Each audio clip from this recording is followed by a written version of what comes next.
आशा करते हैं आप सभी लोग अच्छे होंगे। एक्सरसाइज 4.1 का क्वेश्चन नंबर 2 आज हम लोग देखेंगे।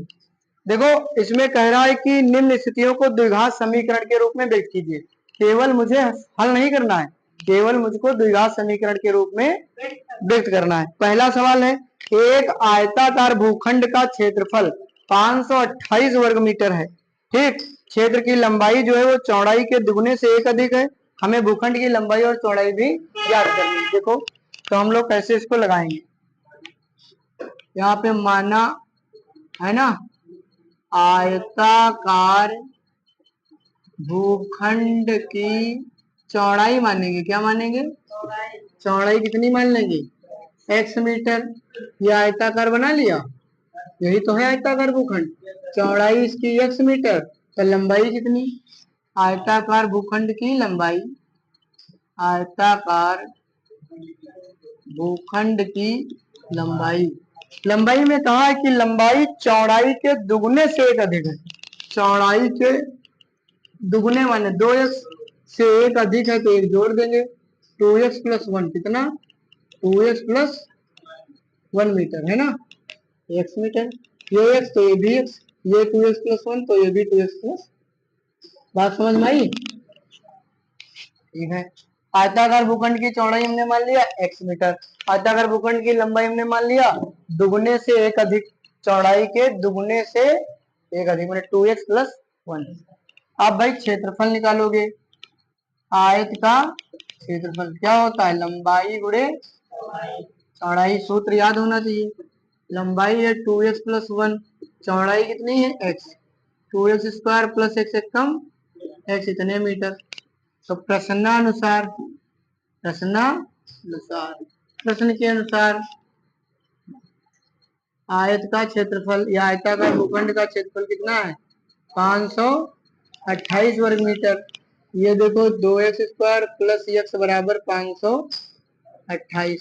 ठीक, 2x स्क्वायर प्लस x, ये 528 हल लाओगे, माइनस का बराबर 0, और ये द्विघात समीकरण के रूप में व्यक्त है, या द्विघात समीकरण के रूप में व्यक्त है। केवल इतना ही करना है, सॉल्व नहीं करना है, समझ गए? हाँ, सॉल्व नहीं करना, द्विघात समीकरण के रूप में। नेक्स्ट क्वेश्चन है, दो क्रमागत धनात्मक पूर्णांकों का गुणनफल 306 है। अरे हमें पूर्णांकों को ज्ञात करना है। ठीक भैया, तो देखो दूसरा क्वेश्चन, माना पहला धनात्मक पूर्णांक, धनात्मक पूर्णांक मैंने x मान लिया, तो दूसरा धनात्मक पूर्णांक कितना? x plus 1। अगला मतलब तेरा क्रम से मानो, एक्स वाइज मानोगे बड़ा हो जाएगा थोड़ा, हम सोच रहे थोड़ा सरल हो जाए। सरल के लिए हमने देखो इसको x मान लिया, और कह रहा क्रम से आए अगला, तो दूसरा x प्लस 1, अगला x प्लस 2, अगला x प्लस 3, अगला x प्लस 4। समझ रहे कि नहीं? तो यहाँ पे आएगा 1, तो यहाँ आएगा 1 1 2, तो क्रम से तो आए रहा। अगर यहाँ 4 पे, यहाँ 4 1 5, तो क्रम से आया 4 5। अच्छा ये 19 है, 19 1 20 आया ना क्रम से, 4 19 20। तो भैया कह रहा दो धनात्मक पूर्णांक है जिनका गुणनफल है ना कितना है? 306। तो तुम इनका लिख लो गुणनफल। गुणनफल मतलब x इंटू एक्स प्लस 1। ठीक, ये हो जाएगा x स्क्वायर, ये हो जाएगा x से कम x, या इतने रखो, गुणनफल इतना कर दो। ठीक, फिर लिखोगे प्रश्नानुसार, प्रश्न के अनुसार गुणनफल कितना है? गुणनफल 306, और ये अपना वाला है ना, x एक्स की गुणा करो, एक्स स्क्वायर, x से कम, और 306 इधर ले आओ, चाहे एक बार हम कहते उधर ही रखो। ठीक, नेक्स्ट लाइन में ले आओ, या द्विघात समीकरण के रूप में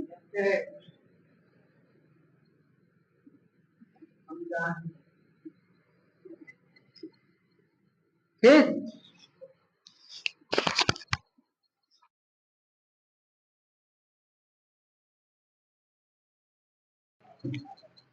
नेक्स्ट क्वेश्चन हम लोग देखेंगे, कहता है रोहन की माँ उससे 26 साल बड़ी है। रोहन की माँ उससे 26 साल 3 वर्ष बाद उनकी आयु का गुणनफल कितना हो जाएगा 360। तो रोहन की वर्तमान आयु क्या है ये हमें ज्ञात करनी लिखा है, लेकिन ज्ञात नहीं करना है उसको, केवल द्विघात समीकरण के रूप में लिखना है। तो सबसे पहले यहाँ पे मान लेंगे, माना रोहन की आयु x वर्ष, ठीक, और रोहन की माँ की आयु कितनी x+26, क्योंकि 26 साल बड़ी है ना रोहन से। अगर रोहन होगा 1 साल का तो उसकी मम्मी 26 साल बड़ी है, तो x+26, ठीक, जितना होगा उसमें 26 साल और ज्यादा होंगी। 3 साल बाद रोहन की आयु कितनी हो जाएगी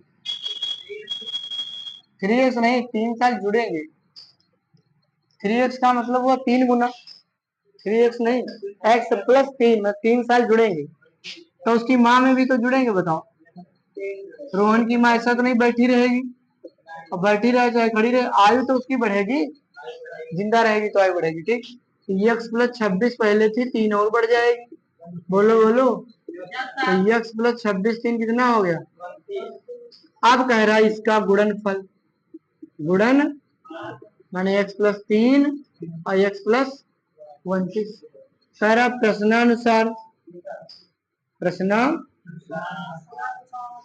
प्रश्नानुसार गुणनफल 360। 360 छह तो वो पहला वाला था, वही तो आंखों का भ्रम है तुम्हारे। 360 x+3 और x+29 बराबर 300, क्योंकि ये भी गुणनफल वो भी गुणनफल। पहले x की गुणा इससे करो, इससे करोगे x², इससे करोगे 29x प्लस 3x और 3 29 87, तो 360 इधर ले आओ, बराबर 29 जने और 3 जने 32 जने, और इमत 360 मध्ये 87 चला जाए 270, 273 है ना, लगा लो। और इसमें लिख लेना या द्विघात समीकरण के रूप में, या द्विघात समीकरण के रूप में व्यक्त है। रोक दो भैया।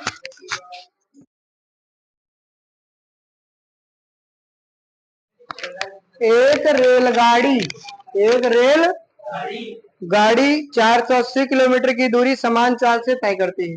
तो यहाँ पर लिखो माना रेलगाड़ी की चाल, माना रेलगाड़ी की चाल कितनी x किलोमीटर प्रति घंटा। रेलगाड़ी की चाल कितनी है x किलोमीटर प्रति घंटा, और दूरी कितनी है, दूरी है 480 किलोमीटर।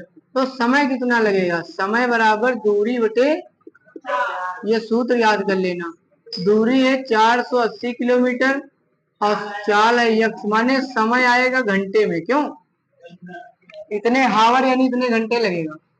लेकिन फिर कह रहा है कि यदि चाल घटा दिया जाए, यदि चाल 8 किलोमीटर प्रति घंटा कम कर दी जाए, तो नई चाल का हुई x-8 किलोमीटर प्रति घंटा। समझ गए, ये हो गई नई चाल x-8, 8 किलोमीटर प्रति घंटा कम चले लगो, पहले चल रहे हो 40 की स्पीड, अब चल रहे हो 32 की स्पीड। बताओ बात समझो। अब भैया देखो दूरी तो उतनी ही है, दूरी कितनी है 400, तो समय कितना लगेगा, समय बराबर दूरी बटे, याद कर लेना फॉर्मूला, 480 बटे x-8 इतने घंटे। लेकिन एक बात तो तुम्हारे दिमाग में आई होगी कि गुरुजी जब चाल घटा दोगे तो समय ज्यादा लगेगा। सूत्र में ही देखो समय के उल्टा चाल लिखा, चाल बढ़ाओगे तो जल्दी पहुंच जाओगे, समय कम लगेगा, और चाल घटाओगे देर में पहुंचोगे। समझ गए। तो देखो कितना समय कह रहा है ज्यादा लग रहा है, 3 घंटे ज्यादा लग रहा है, सवाल में बताया गया है कि 3 घंटे अधिक लगता है। तो यहाँ लगता होगा मान लो 20 घंटे, तो यहाँ कितना लग रहा है? अगर यहाँ मान लो 17 तो यहाँ 20, यहाँ 25 तो यहाँ 28, माने 3 घंटे ज्यादा तुमको समय लगेगा। तो भैया प्रश्नानुसार ये वाला लिखेंगे एक तरफ, बोलो ये भी समय और इसको लिखेंगे। अब बराबर का चिन्ह तो तभी लगेगा ना, देखो ये तो 20 है, ये कितना है? तो 3 किधर जुड़ेगा? इधर जुड़ेगा, तभी तो 20 3 23 होगा, तभी तो बराबर का चिन्ह लगेगा। बराबर का चिन्ह तब लगता है जब दोनों तरफ चीजें बराबर हो, मैंने इधर लगता 20 घंटा, उधर 23 घंटा, तो इधर 3 जोड़ लो ना, समझ गए ना? अच्छा ठीक, यहाँ देख लो 480/x, इसको भी इधर ले आओ, 480/x - 8, ये प्लस का 3 उधर जाएगा, 480 कॉमन ले लो, 1/x - 1/x - 8, 4 - 3, x - 8 एक कम, x माइनस x एक कम, नीचे x² माइनस 8x, नहीं समझ पाए?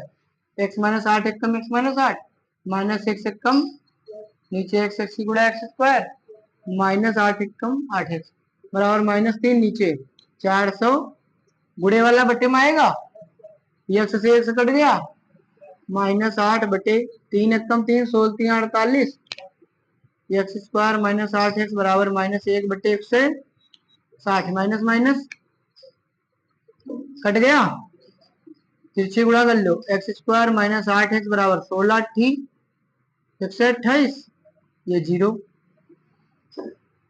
ये इधर लाओगे काहे का हो जाएगा? माइनस का बराबर 0। यह द्विघात समीकरण के रूप में व्यक्त